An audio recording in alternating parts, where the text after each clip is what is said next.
Hello and welcome back to another episode of Over My Dead Pod. I'm your host today, Holly Spear. This is Kate Carter. And I'm Kylie Colwell.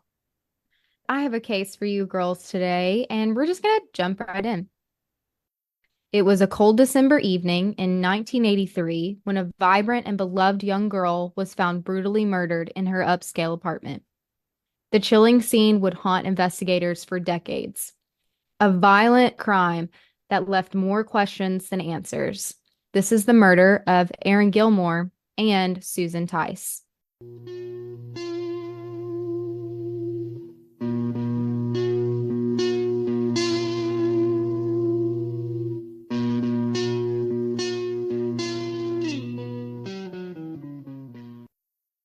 I don't think I know this one. I'm I excited. don't think I know this one either.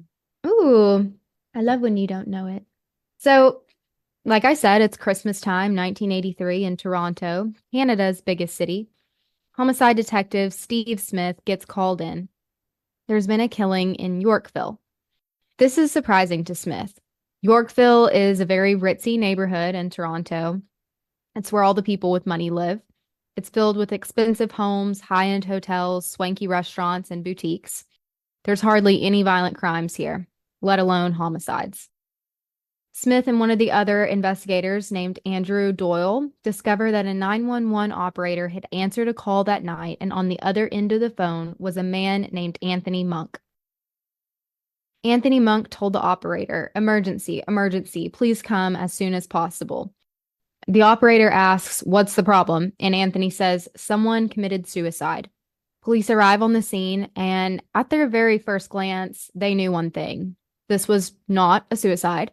They find a female that had been stabbed multiple times. The woman had been bound and gagged, and it was obvious that she had been sexually assaulted. The victim had put up a fight. Police quickly learn that this victim is 22-year-old Erin Gilmour. Police learn that this was her apartment. Erin came from a very influential and well-to-do family. Her parents divorced, but she was close to both of them. And she was very close to her brothers, Sean and Kaylin. They had acquired most of their wealth because Erin's mother was a former model and dancer, and her father, David Gilmour, was the first guy to market Fiji water. So they're doing good, you know? Fun fact. Good Yeah. water. Good water. She had tons of friends. She was very special. Her friends said that she was the kind of person that changed the atmosphere of a room just when she walked in. She was creative and artistic. Her dream was to be a fashion designer. She actually worked in a clothing store below her apartment. Her dad had encouraged her to live here. He thought it would be good for her to live close to where she worked, and this was obviously a safe area. But she would still be out on her own. Erin had just graduated from college and had gotten back from a trip to Australia recently. She loved to travel. Erin's family would quickly get the call that their young, bright, beautiful daughter and sister had been brutally murdered and raped. As you can assume, this murder got a lot of attention. So, backtracking a little bit, 5 days before Christmas, December 20th, everything was normal. Erin was looking forward to the holidays she would be spending with her boyfriend and her family. She had just completed a shift at the shop downstairs, and later that day, she was planning on going on a date with her boyfriend, the one who made the call. He was supposed to come pick Erin up at 9 p.m. for that date. He ended up stopping at an ATM on his way to pick up Erin, and he was running a bit behind, so he ends up getting to Erin's apartment at around 9:20. He walked up to Erin's door, and the first thing that he noticed was that her door was ajar. Erin thought that maybe she just left the door open for him since she knew he was on his way, he was running late, so he pushes the door open. Immediately, he notices that Erin's apartment was different. She usually keeps her apartment really, really clean, and everything is in complete chaos. He starts to yell her name over and over, louder each time. All he got was silence. He keeps walking further into the apartment until reaching the bedroom. He found the bedroom empty, but there was a large duvet cover covering the bed, and it looked like there was something underneath the covers. He inches closer to the bed and slowly pulls the duvet down to reveal Erin. There was something black around her neck. There was blood everywhere in the bed. He runs out of the house and calls police and asks for an ambulance. They discover that Erin had put up a fight. There was blood everywhere. Police do their initial sweep and collect any and all hair and fingerprints, blood, saliva, anything. There's no foreign fingerprints, but police do find the blood of two individuals in the apartment, Erin Gilmour and someone else. If you're a true crime connoisseur, you know that when a victim is stabbed a lot of times, or maybe just stabbed once brutally, the killer's hand sometimes ends up slipping down the knife, and the killer or attacker can end up injuring themselves as well. And that's what happens here. So we have Erin's blood and the killer's blood at the scene. If the apartment's such a mess like this, how did Andrew think it was a suicide? I don't know. And also, she was covered up in the bed too, so Right. it's just very bloody. Like, it would be, I don't know if he's in shock or if he's just not thinking correctly, but it's definitely not a suicide. And I don't know why he would go to that being your first thought, but I don't know. So, like I said, there's blood at the scene, but of course we are in 83, and we know that DNA then is not the DNA technology that we have today. And all police really know is the blood type of the killer. One thing that there was no evidence of is forced entry or robbery. You probably know where this is going. This leads the police to start questioning Anthony, her boyfriend. Could he have anything to do with her murder?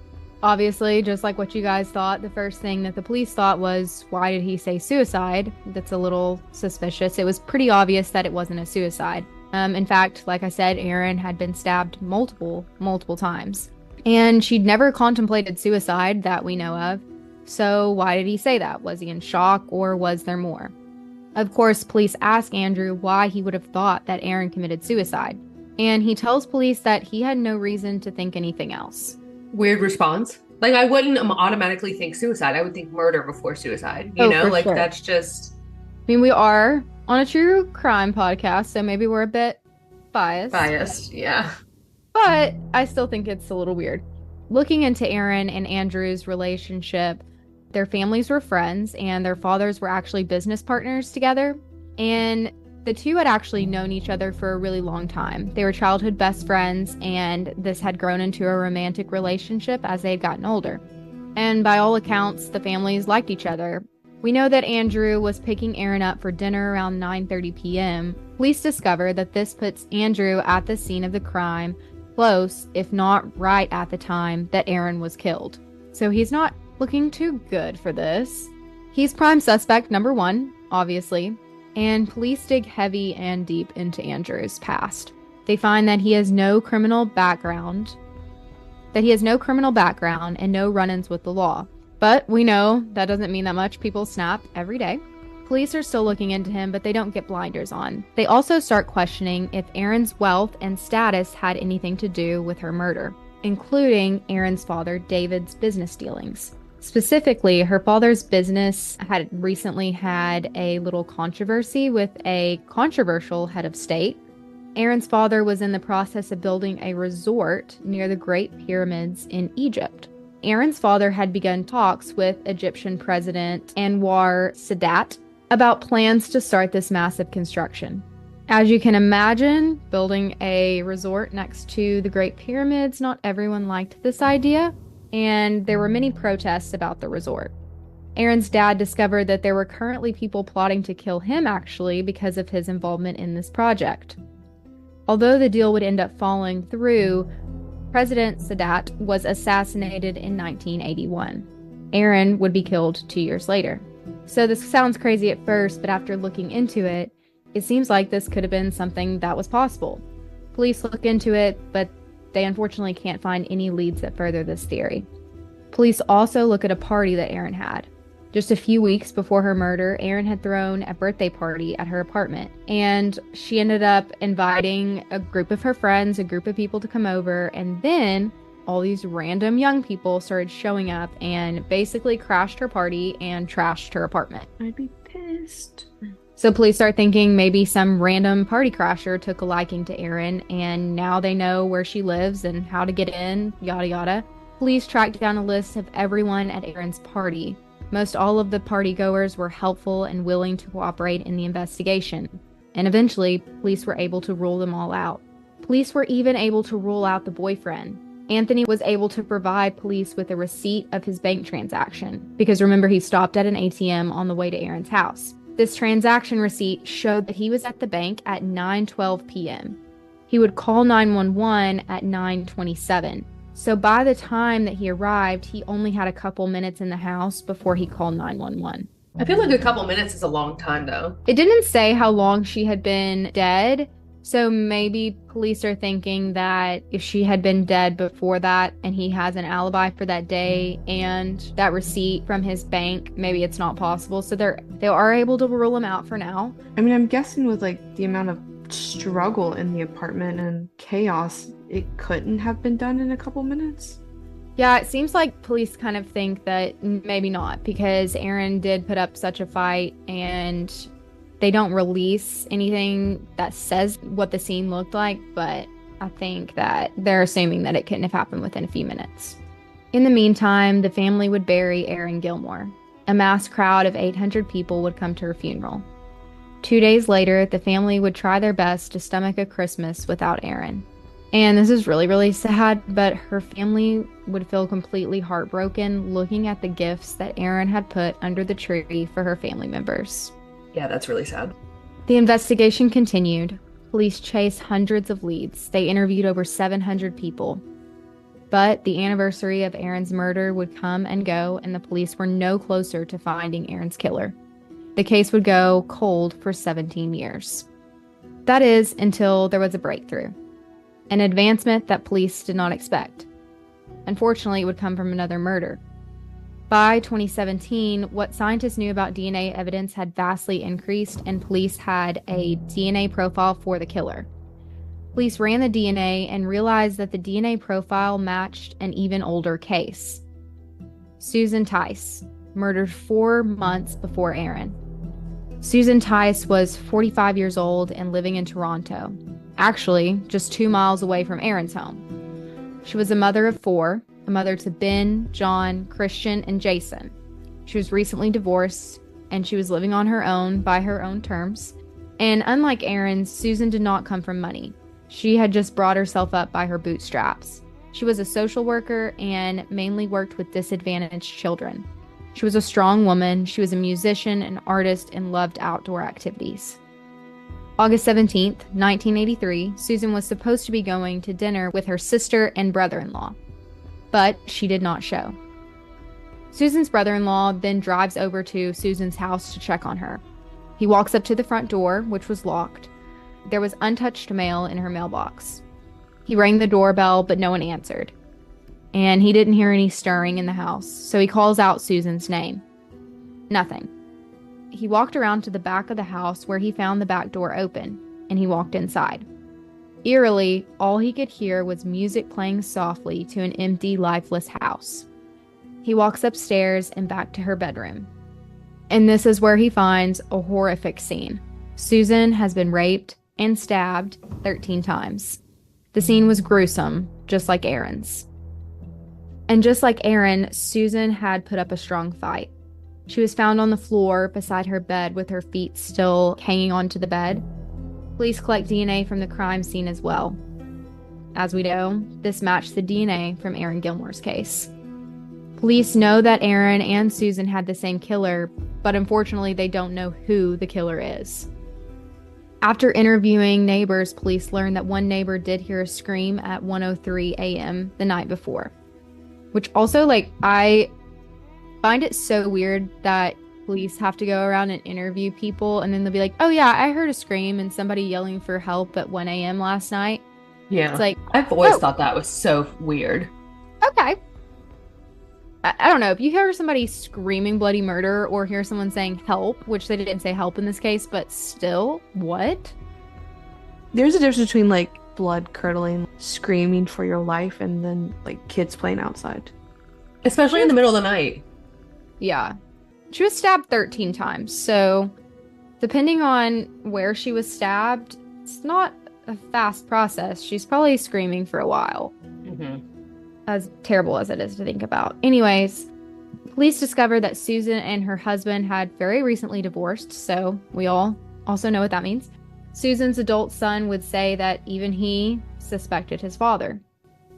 What a thing to say, but yeah, that's whatever. crazy. That's a really big accusation. Yeah. Police began following the ex-husband. After time, police would be able to rule him out. The linkage of the case, obviously, as you can imagine, sparked some life into the case of Erin. But no leads panned out, and unfortunately, information began to fizzle out again. In 2015, so we're jumping ahead a lot. Okay. 2015, a new detective would take over to the department and start a program called Project Never Give Up. It was a program and a plan to start looking at cold case files. Police also started spreading the word that they were taking another look at the case and urged anyone with tips to come forward. A detective named Detective Gallant went back to the case files at this point being 40 boxes full of thousands of papers, and he starts going through them one by one. Police search every possible lead. First, police got one tip about another case from 1985, so 2 years before Tice and Gilmour's murder. The victim was named Nancy Eaton. Nancy was from a well-to-do family, just like Erin.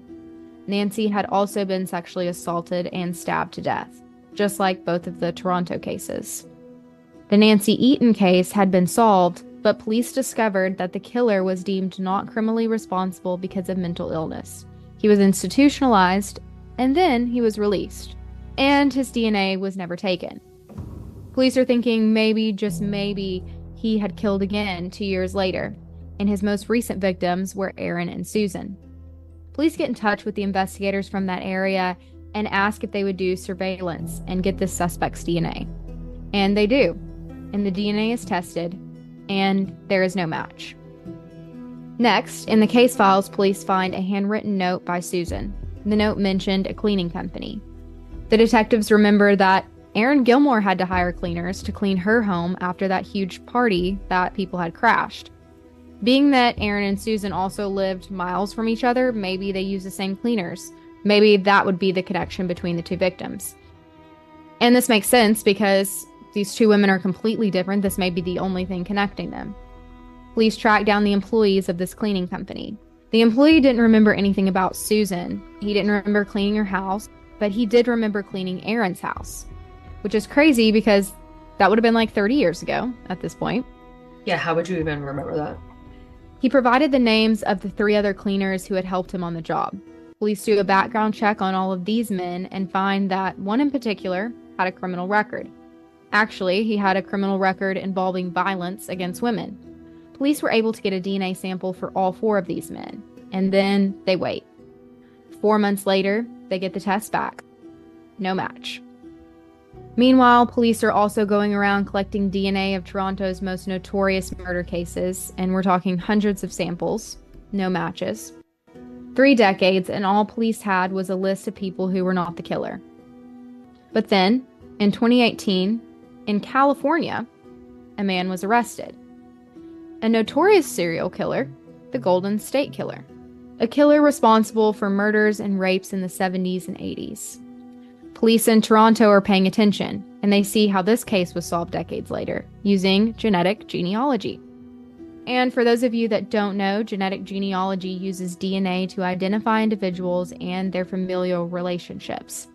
DNA is collected from a crime scene, and the DNA is used to create a genetic profile that is then used in publicly accessible genetic databases. So think Ancestry, 23andMe, and this reveals genetic matches to distant relatives of an unknown individual. So basically, police can just track down family members of a killer or suspects using public genetic databases. So they can just like follow the family tree to find this individual. Okay, wait. Have you guys do like 23andMe or Ancestry? I have.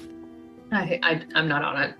Oh, yeah, because I did 23andMe. I don't know about you, Holly, but when this genetic genealogy stuff came out, they sent like an alert. You can sign up to have your DNA voluntarily put into the system to be traced. Oh, interesting. None of my family members better commit any crimes. Did you?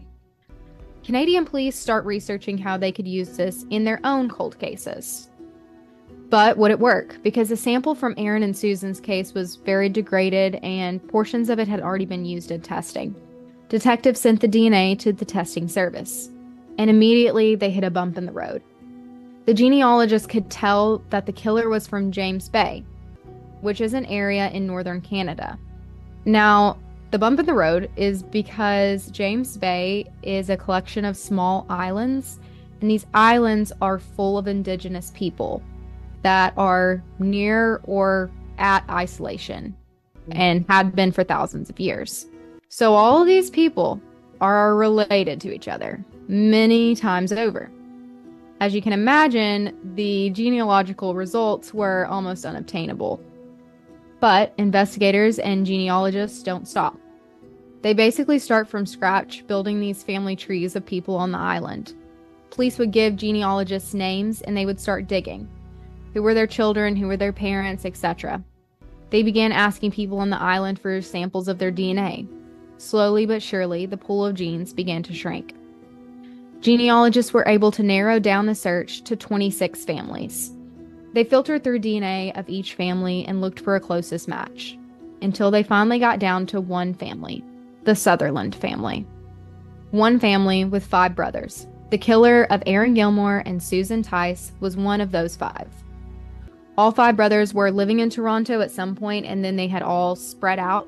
Some of the brothers had families and good jobs. Some of them had police records, some minor, some not so minor. Police had to figure out who it was without alerting the others. If one found out that they were being looked at, the killer could get away. Police start their search with the obvious choice, the registered sex offender brother. This brother happened to be deceased now, but he was alive at the time of Susan and Erin's murder. So his DNA was in the national database, and he was easily excluded. Next, police look at brother number 2. This brother was actually a victim of murder himself. He was killed during a drunken brawl that broke out in a bar, and he was stabbed to death with a bottle and was killed. They found his DNA on file, and it was compared. He was not the killer. No match. Police then start surveilling brother 3. This brother lived in a small town about 8 hours outside of Toronto. He was a mine worker.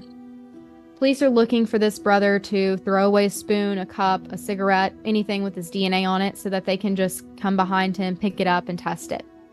They followed this guy for days, but he wasn't much of a litterer. He was a good citizen. Then police follow him to his house and start, going through his trash, because police can do that, by the way.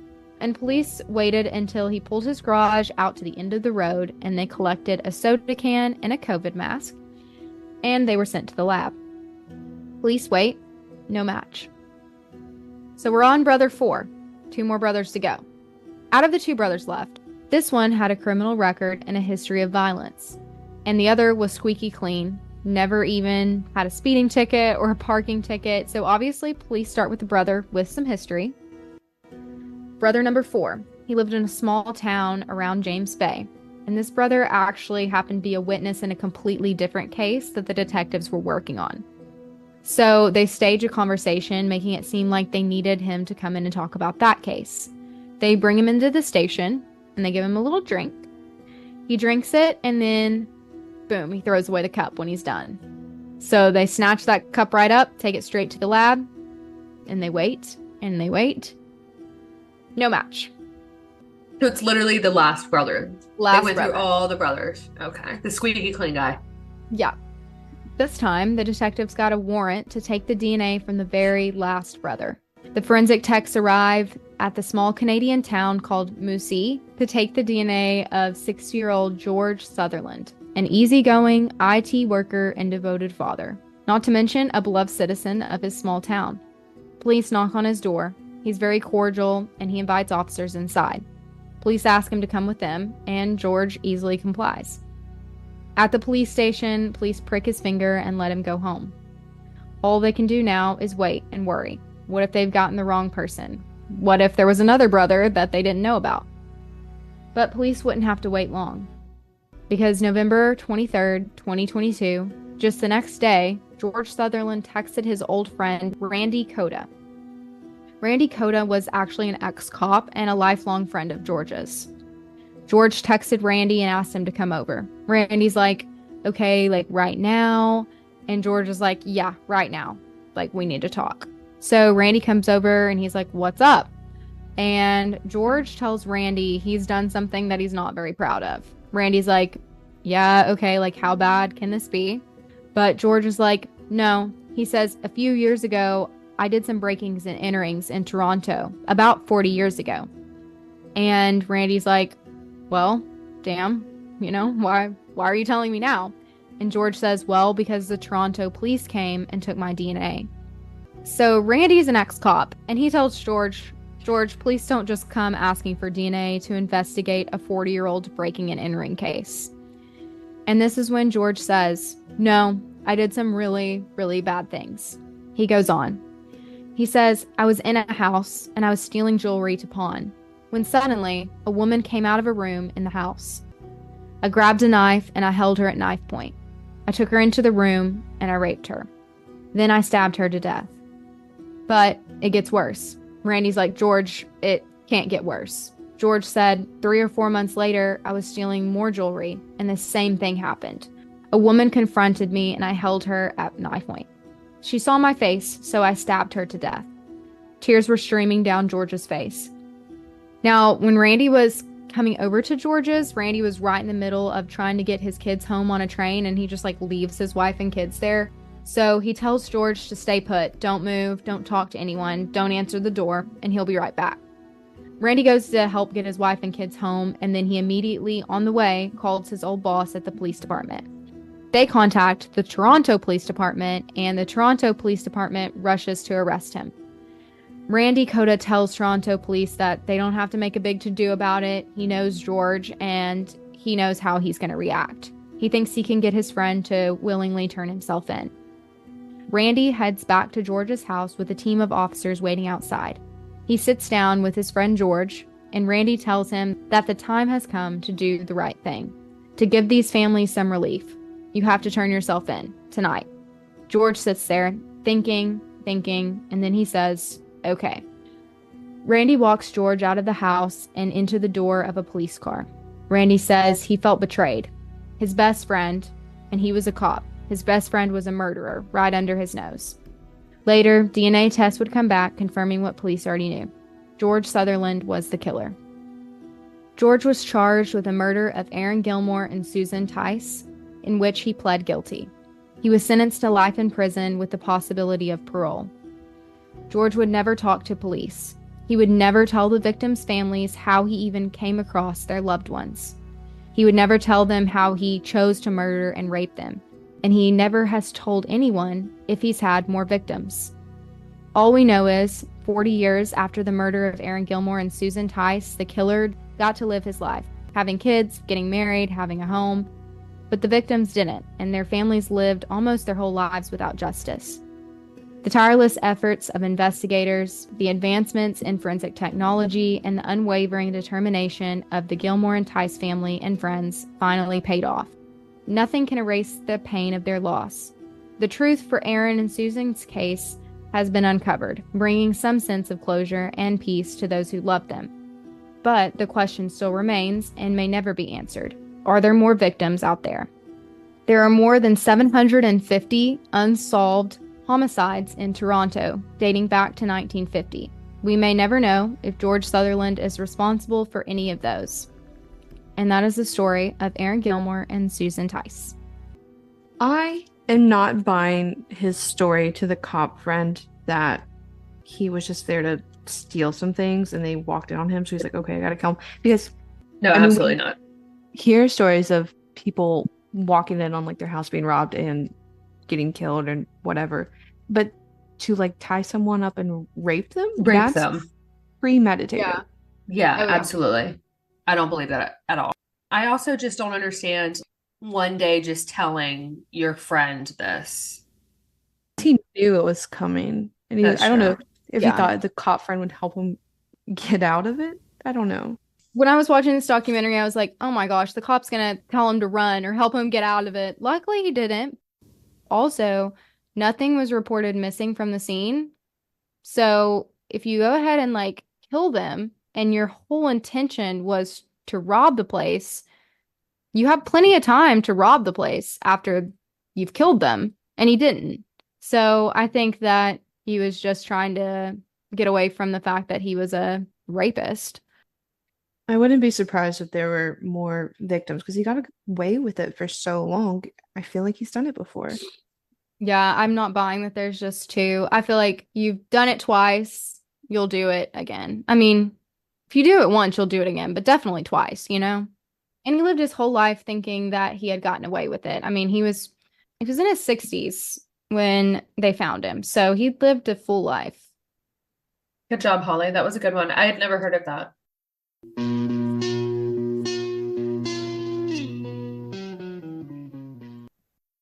Do you guys want to jump into our overtime? Yes, ma'am. Question that I would like to ask you is, what are some conspiracies that you fully believe in? Uh, JFK was murdered by the CIA and or the FBI. Okay. Anyone else agree on that one? I haven't looked much into it. What You'll what have are to- your cite your sources? Cite your sources. Well, it's a very long history lesson, but he Okay. had beef with the FBI director, either the director of the FBI or the CIA, who was like a cross-dresser, and JFK and him had beef, whatever, and they're fighting over Mhm. who's going to control the FBI. And the FBI guy had like mob ties, blah blah blah. The guy who shot JFK, they claim he was like a communist, made a bunch of trips to Russia or whatever. His income didn't match like the way he was living, and like there's no real ties as to like why he killed JFK. And so there's all these conspiracies that the CIA or the FBI was training him and paying him. Ooh. But then they made sure that he got shot so that he wouldn't talk. Interesting. I have heard about that one before, but I never like dug into it too deep. I literally can't think of any other conspiracy theory that I could possibly believe in, except for one major, major one. Don't even come at me or come at me, whatever you want. The fucking moon landing. Okay. Oh yeah. Oh no. No, because here's my thing. I might sound dumb. People let me know. I didn't find out until 4 years ago that we haven't been back to the moon. I literally thought we constantly, like, what are we sending people up there for? Like, I thought going to the moon was a normal thing. I had no idea that we never did it again. I don't understand how the technology when the moon landing happened is possible compared to the fact of our technology now. Like, that makes no sense. How did they even get to the moon and back? But yet we have 3 times the technology these days and we can't get people to the moon. That just blows my mind. So Wait, I would love to hear other people's opinions on that. can we not get people to the moon, or are we just kind of done with the moon? Nobody's been back. But is that a choice? They said little robots. Maybe they're just making the robots do it. I'm a little suspicious. Google is saying that NASA and lawmakers are saying it's too high of a risk and it's very costly. Do we need to go back to the moon? Why are they going to space? Because they're just sending them up there, and what are they doing up there? Yeah, what Right. are they doing up there? Why the heck are they even up there then if machinery can do all of this? Cameron would absolutely die hard go to space. You could not, I seriously don't think you could pay me enough money. I have no interest. No, I have Let- zero interest. Let other people do it. It's not for me. I would go. You go, Kylie. 1 out of 3. You do it. Kylie's the space person. You can stick me somewhere else, but I ain't going to Kylie, space. would you have gone to see the Titanic in the little SpaceX or the little X submarine thing? She I totally probably would have. I would have. Yeah, she totally would have. Oh my gosh, what's wrong with Yeah. you? Yeah. Well, you're just saying that because you know what happened. But I would have gone on like No, James Cameron submarine. I don't know what's gonna happen going into space, but I won't do it. No. I'm not Or gonna do just that with you. Go to the beach and go to get a Sundays. margarita. Okay, sounds good. Yeah, I don't need lots of crazy. I will say I've always thought that I was pretty adventurous, but that's shit that I wouldn't do. I totally No. wouldn't do that. I I like would to go do say- fun stuff, but we'll send you, Kylie. Okay. I have Okay. one for you to look into, Holly. The Yeah. Denver airport is like a satanic temple. Yeah. Yeah, that's weird. There's something weird going on there. I don't know what it is, but there's something weird. Have you ever flown into it? Yes. Okay. I was gonna say I've Many been there like a times. million times. Are you And talking I've about the seen horse that's outside? and Like the the demon horse? gargoyle that's all Yeah. weird. It's just like, why? What's the point of this? It's not artistic because it's ugly. Okay, come at Holly if you don't agree with her. Another one, if you do enjoy funny conspiracies, there's a Netflix documentary, I think it's Netflix, about flat earthers. It's really, Ooh. really funny. That's one that I don't understand the concept of. No, and I do feel like I could be hitting a soft spot, but I really don't care. If you believe that the earth is flat, I feel like you should, because if someone says the earth is flat, they believe in some things that just aren't realistic, right? I just don't know how I can seriously Argue. cater to those feelings that they think that, you know? They're not going to change their mind. That's the thing. Yeah. No, especially if they're bold enough to say that. Right. Yeah. Yeah. Well, that solves it. And with that, thanks for tuning in to another episode of Over My Dead Pod. If you want even more information, including photos of the case, you can check out our blog on overmydeadpod.com. Be sure to leave a review wherever you're listening to this and check us out on social media at Over My Dead Pod. We will see you next week with another case. Bye. Bye. Bye.